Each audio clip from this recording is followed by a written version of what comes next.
We are literally watching the slow, real-time end of an era. Welcome to This Explainer. Today, we're unpacking one of the absolute most fascinating dynamics in world football right now.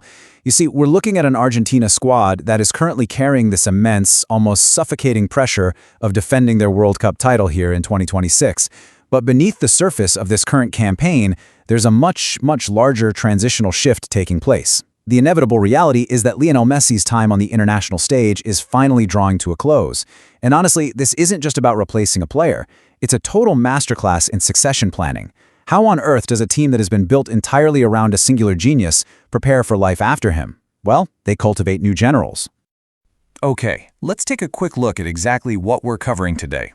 1. The captain's shadow. 2. Romero, the defensive general. 3. Fernandez, style and spite. 4. Martinez, the trusted striker. And finally 5. Passing the armband. All right, let's dive right into Section 1, the captain's shadow, leading in the twilight.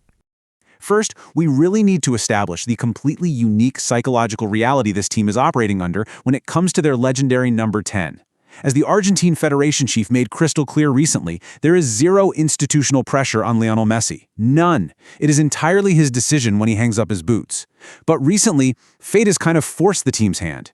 Messi has had some extended injury absences, like that ankle injury that kept him out of action following the 2024 Copa America final. In these stretches without him, they've basically acted as a dress rehearsal. It's forced the rest of the squad to step up, find their voice, and figure out how to operate without their absolute talisman on the pitch. And this perfectly illustrates the squad's unwavering loyalty. Take midfielder Rodrigo de Paul. He has 69 international caps, and he's often the guy tasked with wearing the captain's armband when Messi is out. But he completely downplays it. He literally insists that his role as captain is strictly circumstantial. It's almost like a caretaker position to him. This just shows us that while the physical armband might get passed around temporarily, the spiritual leadership of this current era is still fiercely protected in Messi's name. Moving right along to Section 2, Romero Defensive General. So, shifting from that absolute reverence in the midfield, we find the uncompromising steel of the backline. Christian Romero's rapid rise has perfectly positioned him to become the vocal heartbeat of this 2026 squad. Just look at this trajectory for a second.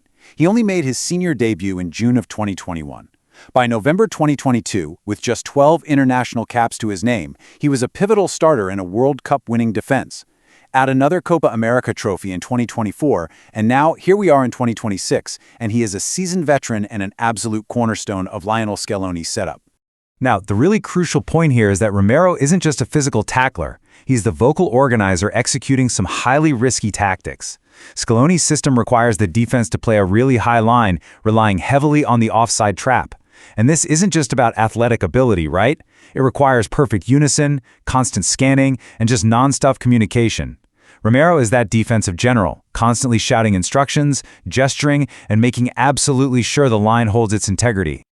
When we break down his tactical profile, it is so clear why he's totally indispensable. He excels in high-line enforcement and aggressive one-on-one isolations, basically neutralizing wingers by forcing them wide and then fully committing to the tackle. But honestly, it's his work in transition that is vital.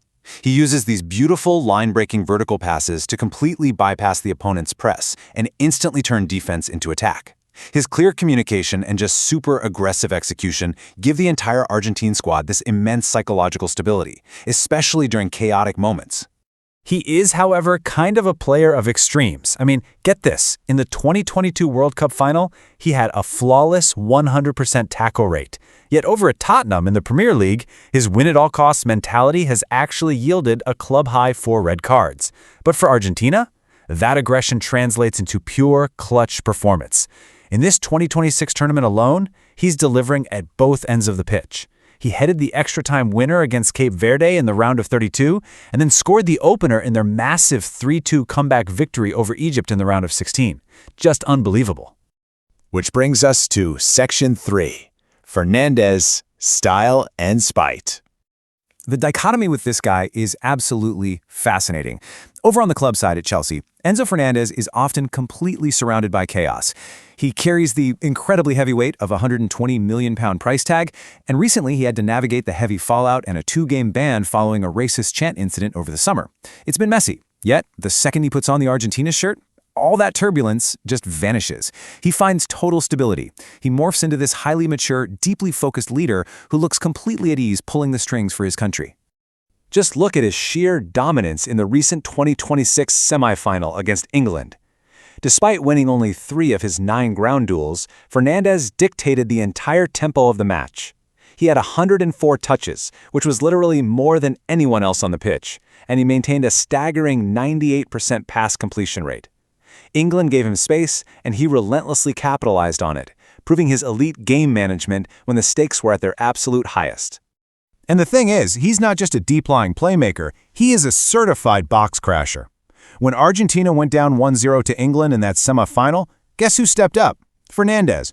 He proved his clutch mentality by bending in this brilliant 25-yard equalizer in the 85th minute, and that came right on the heels of him knocking out Egypt in the round of 16 with a beautiful header in added time. Whenever Argentina desperately needs a moment of magic and Messi happens to be unavailable or heavily marked, Fernandes is repeatedly proving that he is the guy who can provide it.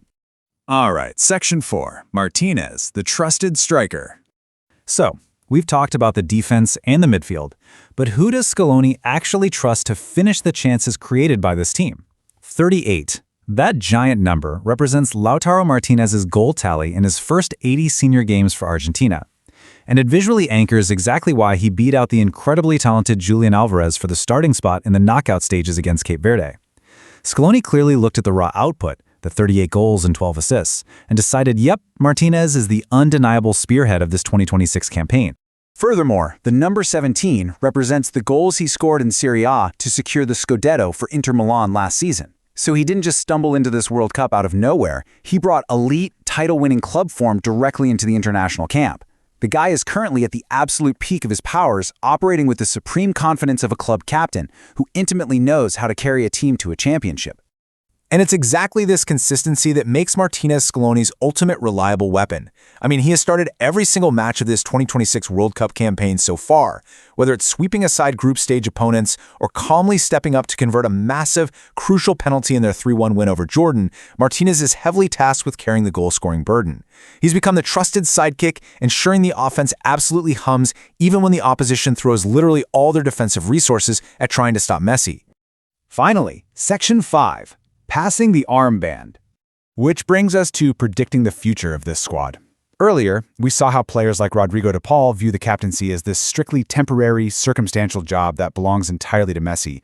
But Enzo Fernandez? He's looking a bit further ahead. As he stated pretty recently, he is openly dreaming of the day he can step up as the permanent leader of his country.